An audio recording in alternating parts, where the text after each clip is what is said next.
नमस्कार, मैं हूं राम मोहन शर्मा। कसम संविधान की में ये वक्त है बड़े मुद्दों पर बड़ी बहस का, और आज का मुद्दा है मालदीव। जी हां, किस्सा बहुत कुछ आपको पता है, फिर भी संक्षेप में आपको बता देता हूं। प्रधानमंत्री मोदी हाल ही में लक्षद्वीप गए थे। वहां के समुद्र तट पर उन्होंने कुछ वक्त गुजारा, उसकी तस्वीरें भी शेयर की थी और लोगों से कुलजमा इतना कहने की कोशिश की थी कि कुछ दिन तो गुजारो लक्षद्वीप में, जैसा वो गुजरात के लिए भी पहले कहते रहे हैं। लोगों ने भी इतने सुंदर समुद्र तट को देखा, गुणा भाग लगाया कि जितने खर्चे में आप मालदीव जाते हैं उतने में तो अपने ही लक्षद्वीप क्यों ना जाया जाए। बस इसके बाद क्या था, लक्षद्वीप तो ट्रेंड करने लगा। अचानक कुछ बुकिंग्स भी बढ़ गई। इसी से जले भुने मालदीव के 3 मंत्रियों ने प्रधानमंत्री के बारे में कुछ ऊटपटांग लिख दिया। भारत से भिड़ने की कीमत मालदीव भी समझता है। मोहम्मद मोइसू की सरकार ने तुरंत इन तीनों मंत्रियों को सस्पेंड कर दिया। उसके विदेश मंत्रालय ने भी बयान दिया कि इन मंत्रियों के विचार मालदीव सरकार के विचार नहीं हैं। बात को यहीं पर खत्म करें। लेकिन इधर तो मालदीव की ट्रिप कैंसिल करने की जैसे होड़ लग गई थी। एक ट्रैवल कंपनी ने तो मालदीव की सारी बुकिंग्स कैंसिल कर दी। कई सेलिब्रिटीज ने भी पीएम और भारत के अपमान को काफी गंभीरता से लिया और इस पर ट्वीट भी किए।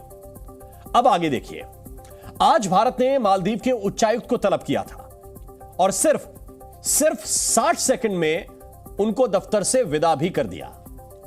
उनकी शक्ल यह बता रही है कि मालदीव की कितनी किरकिरी हुई होगी। यह जरा देखिए, इस तस्वीर को थोड़ा सा आप देखिए। आए थे यहां पर और इसके बाद केवल 60 सेकंड अंदर रहे। 1 मिनट के बाद तुरंत जब बाहर निकले तो उनकी शक्ल देखने लायक थी। अंदर क्या हुआ होगा इसका अंदाजा इसके बाद आप लगा सकते हैं। दूसरा यह कि मालदीव के राष्ट्रपति मोहम्मद मोइसू आज 5 दिन के चीन दौरे पर पहुंच गए। जिस तस्वीर का हम जिक्र कर रहे थे, ये जब बाहर आए, इनकी शक्ल देखने लायक है। राष्ट्रपति मोहम्मद मोइसू आज 5 दिन के चीन दौरे पर पहुंचे हैं। मोइसू का यह चीन प्रेम जगजाहिर है, क्योंकि चुनाव में मालदीव से इंडिया आउट, यह उनका नारा था। इधर मोइसू बीजिंग पहुंचे और उधर से चीन का बयान आ गया कि मालदीव को भारत के खिलाफ उसने कुछ नहीं सिखाया पढ़ाया है। चीन ने कहा कि मालदीव हमारा बड़ा पार्टनर है, हम भारत से उसके संबंधों का भी सम्मान करते हैं। फिर यह भी कहा कि भारत से बेहतर रिश्ते मालदीव की मजबूरी हैं। इस सफाई में सबसे खास बात यह है कि यह सफाई बिना मांगे ही आई है। मालदीव पर अपनी मर्जी चलाने के लिए चीन अंदर ही अंदर भारत से उलझता रहा है। मालदीव की रोजी रोटी का बड़ा हिस्सा सभी जानते हैं कि पर्यटन से चलता है। उसकी ग्राहकी में भारत और चीन लगभग बराबर के हिस्सेदार हैं। कर्ज बांटकर कर्ज में डुबो देने का चीन का कैरेक्टर उसको पता है और कई मौकों पर भारत से बिन मांगी मदद का इतिहास भी मालदीव जानता ही है। और यह भी पता है कि कनाडा श्रीलंका को भारत से ऐंठने के बाद कैसे बैकफुट पर आना पड़ा था। एक और पड़ोसी पाकिस्तान की दुर्गति भी उसे साफ साफ दिखाई दे रही है और इसीलिए तय अब मालदीव को ही करना है।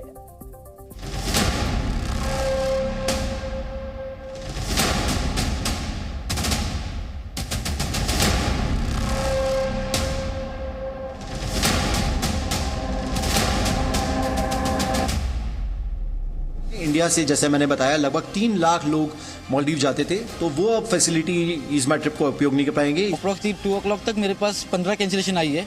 ऑल टुगेदर मैं 25 बुकिंग थी मेरे पास। A formal apology to the Indian people.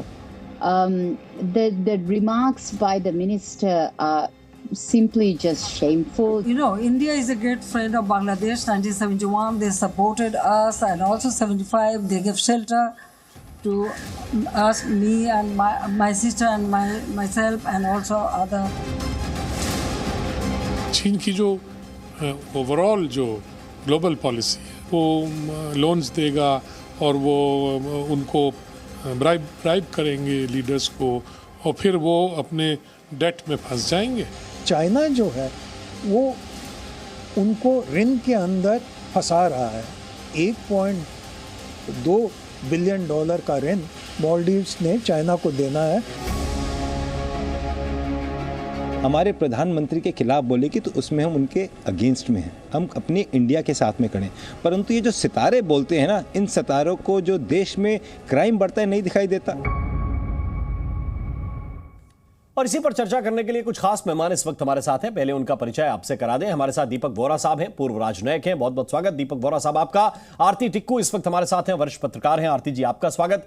और के सिन्हा साहब, जनरल के सिन्हा इस वक्त हमारे साथ हैं, रक्षा विशेषज्ञ हैं। बहुत बहुत स्वागत है सिन्हा साहब आपका। सबसे पहले दीपक बोहरा साहब, पहली प्रतिक्रिया मैं चाहता हूं आपसे, क्योंकि आप इन देशों के कैरेक्टर को बड़ी अच्छी तरह से जानते हैं। आप चाइना को बहुत अच्छी तरह समझते हैं। मालदीव के साथ भारत के संबंध कैसे रहे और हमारे एक तरह से कितने एहसान उस देश के ऊपर हैं, यह भी आप अच्छी तरह समझते हैं। मुझे जरा यह बताइए कि ये अचानक 3 मंत्रियों को कुछ हो गया या फिर कुछ अंदर की भड़ास थी, जो प्रधानमंत्री की एक फोटो देखी, प्रधानमंत्री की लक्षद्वीप की कुछ सुंदरता देखी, तो फिर अंदर की भड़ास निकल आई? आभारी हूं सर, बहुत अच्छा लगता है जब आपके चैनल पर होता हूं। इट्स अ लर्निंग एक्सपीरियंस मेरे वास्ते, और फिर आपके साथ मैडम आरती टिक्कू हैं, जनरल साहब हैं, इनकी जानकारी मुझसे कहीं ज्यादा है। एक चीज मैं बताना चाहता हूं कि मालदीव्स की अंतर्राष्ट्रीय छवि पिछले साल से काफी डूबी हुई है। आपके करोड़ों दर्शक हैं, आपको मालूम होगा कि जुलाई शायद पिछले साल में यूनाइटेड स्टेट्स ने कई दर्जन मालदीवी नागरिक और कंपनियों पे प्रतिबंध लगाए थे, क्योंकि वो आतंक से मिले हुए थे। कहा कि ये अलकायदा का समर्थन करते हैं, इस्लामिक स्टेट का करते हैं, एटसेट्रा। तो उनकी छवि को काफी चोट लगी। दूसरा भी आपने जिक्र किया इकोनॉमी के बारे में।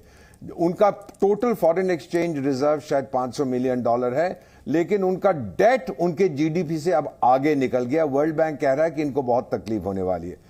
तीसरा सर, उनकी सबसे बड़ी, जो आपने खुद कहा, अर्निंग है, वो टूरिज्म से है जी। अब भारत के प्रधानमंत्री जब गए थे लक्षद्वीप, उन्होंने कुछ नहीं बोला मालदीव्स के बारे में, पर एक कहावत है ना, चोर की डारी में टिंका, वो क्यों घबराने लगे?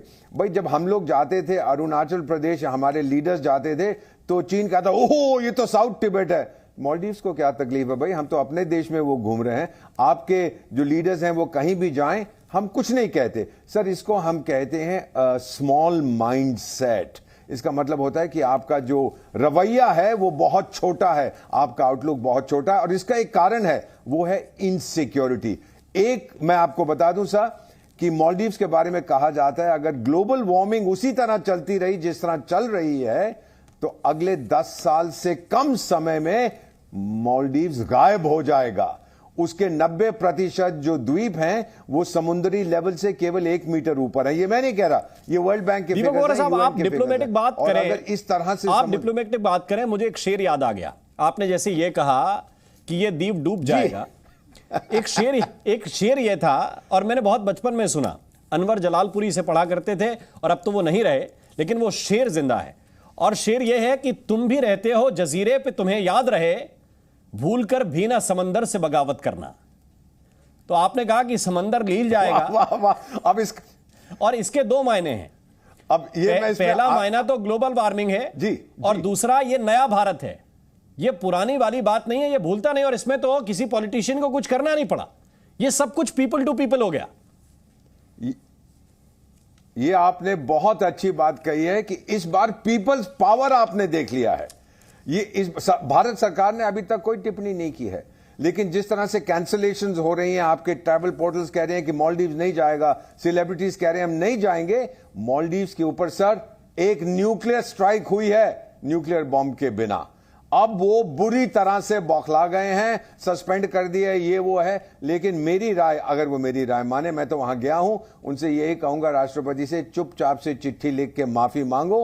हम शोर नहीं मचाएंगे, आप शोर मत मचाओ। और इसके बाद आप ध्यान रखें सर, फाइनली एक कहावत है हमारे देश में कि जब आप पर आपत्ति आती है तो सबसे पहले पड़ोसी आपकी मदद करते हैं, आपके रिश्तेदार नहीं। अरे ऑस्ट्रेलिया तो 7000 किलोमीटर दूर है, अमेरिका 6000 है, पाकिस्तान 3000 है, चाइना 4000 है, भारत 700 किलोमीटर दूर है। जब आपको तकलीफ होगी आप मेरे पास आएंगे। बिल्कुल, मैं चाहता हूं जनरल सिन्हा साहब, आप इस पर एक टिप्पणी जरूर करें, क्योंकि अभी जो कैंपेन चला, ये जो नई सरकार आई, इन्होंने इंडिया आउट कैंपेन चलाया। अब क्या ये जो नया कट्टर बनने का जो शौक है, उसमें गफलत हो गई, उसमें गलती हो गई, जिसकी माफी मांगते अब फिर रहे, या फिर ये दरअसल चीन का एक बिना बताया हुआ प्रेशर है, जिसको सीधे सीधे चीन के तरफ से भी कह दिया गया, क्योंकि उनसे कोई सफाई नहीं मांगी गई थी, उनसे कोई सवाल नहीं किया गया था। तो ये चीन का प्रेशर है जिसमें ये सब बोल रहे हैं।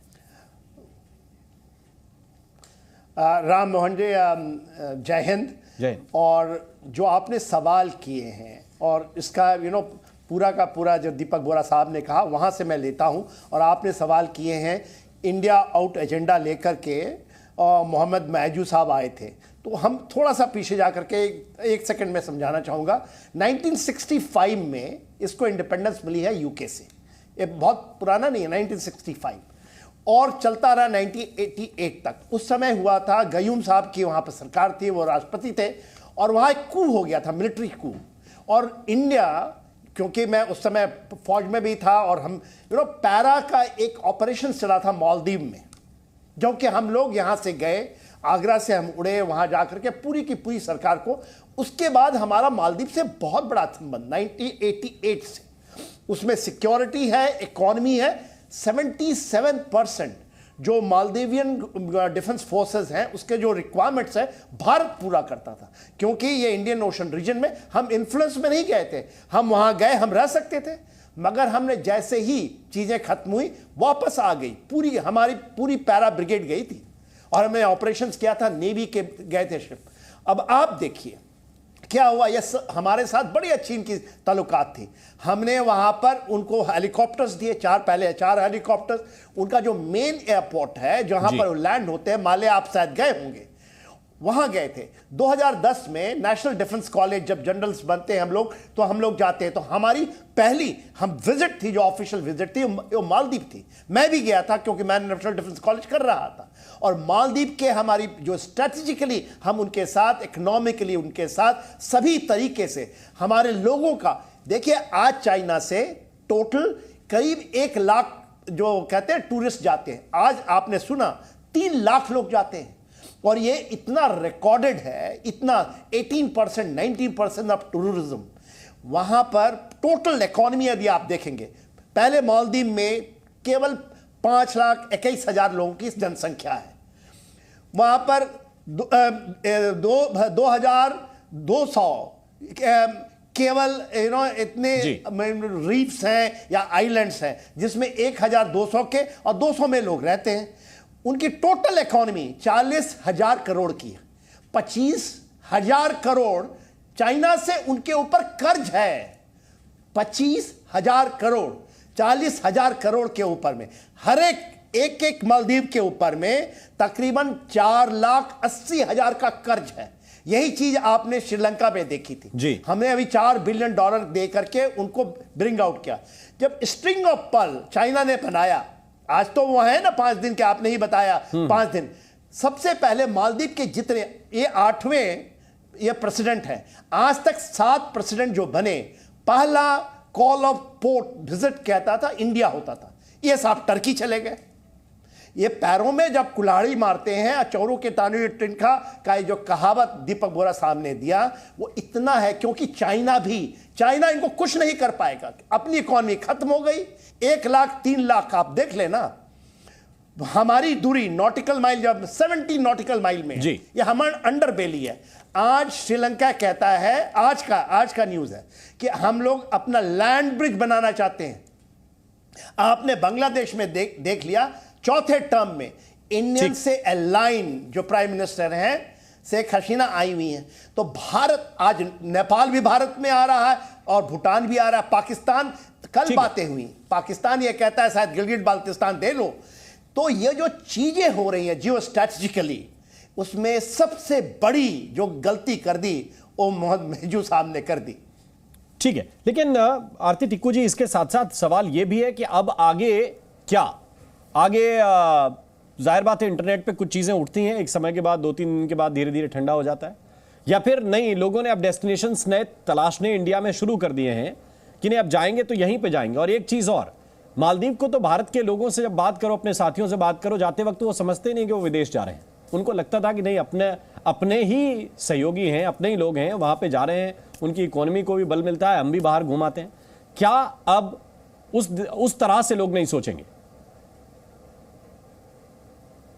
देखिए, बिल्कुल मुझे लगता है पहली बार भारत और मालदीव्स के इतिहास में लोगों ने जो रिस्पांस दिखाया है, और वो सेलिब्रिटीज़ हो या आम आदमी हो, जिस तरह से कैंसिलेशन हुई, मुझे लगता है एक बहुत बड़ा मैसेज है, एक जवाब है प्रेसिडेंट मुइज़ू को कि ये वो भारत नहीं है जिसकी उनको उम्मीद थी कि वो चुप करके आंखें बंद करके वो जितनी वो जेनरॉसिटी, जितनी दया और जितनी कृपा की है हम लोगों ने सारे अपने नेबर्स पे, और मालदीव्स खासकर जो कि एक छोटी सी कंट्री है, आप मतलब ग्लोब पे देखें वो एक डॉट है, उनको अपनी साइज का जो है अंदाज़ा ही नहीं है वो कहाँ है और भारत कहाँ है।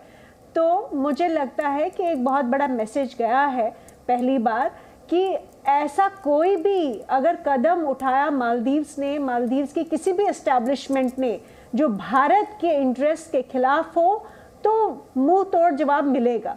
दूसरी बात मुझे लगता है मालदीव्स आने वाले समय में हम देखेंगे कि कहीं ना कहीं रिट्रैक्ट करेगा जो भी ये अभी चल रहा है, क्योंकि उनको अपनी गलती का मुझे ज़रूर यकीन है कि उनको महसूस होगा कि बहुत बड़ी गलती की है। आप खुद ही देख लीजिए कि चाइना ने बहुत रिकन्सिलिएटरी मैसेजेस भेज रहे हैं।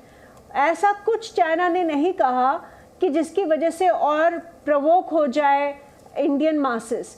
आप सोचिए कि चाइना कह रहा है कि हमने ऐसा कुछ नहीं सिखाया है मालदीव्स को, और जबकि प्रेसिडेंट मुइज़ू वहाँ पे है, तो आप सोचिए कि ये तो उनके ही मुंह पे तमाचा है कि आप उनके घर में जाके बैठे हैं और वो कह रहे हमने मालदीव्स को ऐसा कुछ नहीं सिखाया। तो कहीं ना कहीं चाइना भी, बीजिंग भी थोड़ा डिस्टेंस कर रहा है, क्योंकि चाइना को भी मालूम है कि इंडिया के साथ उन्होंने देख लिया, डोकलाम में देख लिया, उन्होंने गलवान में देख लिया कि इंडिया को अगर आप नीडल करेंगे कहीं भी तो वापस जवाब मिलेगा। दूसरी बात देखिए, मालदीव्स की बहुत, जैसे दीपक वोरा जी ने इनफैक्ट बहुत अच्छे से एक्सप्लेन किया कि कितनी सिचुएशन उनकी ख़राब है, इकोनॉमिकली भी और मिलिटरली भी। वो हर तरह से इंडिया पे डिपेंडेंट है, सिर्फ टूरिज्म को लेकर नहीं। और अगर उनको ये गलत फहमी हो रही है कि वो स्ट्रिंग ऑफ पर्ल्स के एक बहुत बड़े मोती है, तो बहुत गलत फहमी है। जैसे कि दीपक वोरा जी ने बोला कि ये मालूम ही नहीं है कि ये आइलैंड्स कब गायब हो जाएंगे, और साइंटिफिकली भी हमें मालूम है कि क्लाइमेट चेंज की वजह से बहुत कुछ हो रहा है। तो इनकी कितने सस्टेनेबल है इनके आइलैंड। दीपक वोरा साहब के पास एक बार फिर से चलना चाहता हूं। दीपक वोरा साहब, बात यह है कि आप किससे उलझ रहे हैं और किसके बारे में क्या कह रहे हैं, ये कहने से पहले शायद हम अपनी हैसियत देखते हैं कि हम ये कहने लायक हैं कि नहीं है।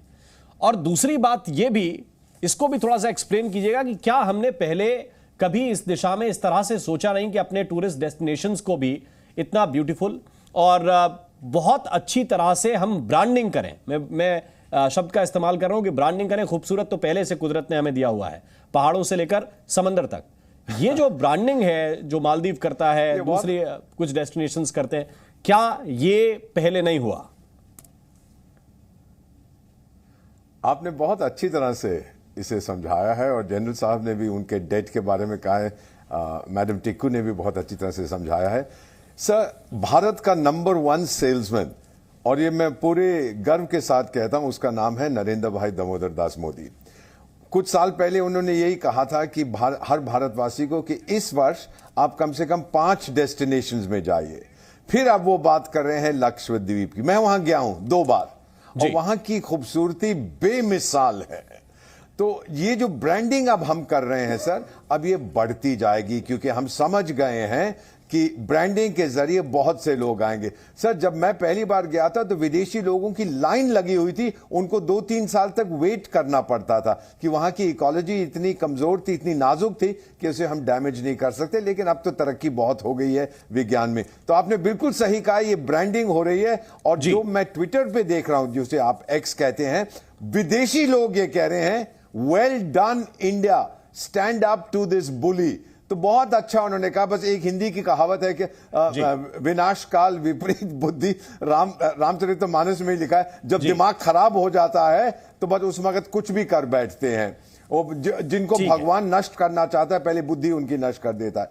तो ये छोटा सा देश, अब उसको पता लग गया सर फाइनली कि आपने भारत के आत्मसम्मान को गाली दी है, आपने मेरी जमीर को ठेस मारी है। अब इसका नतीजा भुगतो। इसका नतीजा खुद देश के लोग जवाब दे रहे हैं। ना तो पीएमओ की तरफ से कुछ कहा गया, ना प्राइम मिनिस्टर का कोई बयान आया, ना किसी मिनिस्टर का कोई बयान आया। सिर्फ देश के लोग ये बता रहे हैं और उसी में 3 मंत्री सस्पेंड हो गए। आप समझ लीजिए कि मालदीव की हालत है क्या। बहुत बहुत शुक्रिया, बहुत बहुत धन्यवाद आप तीनों का हमारे साथ जुड़ने के लिए।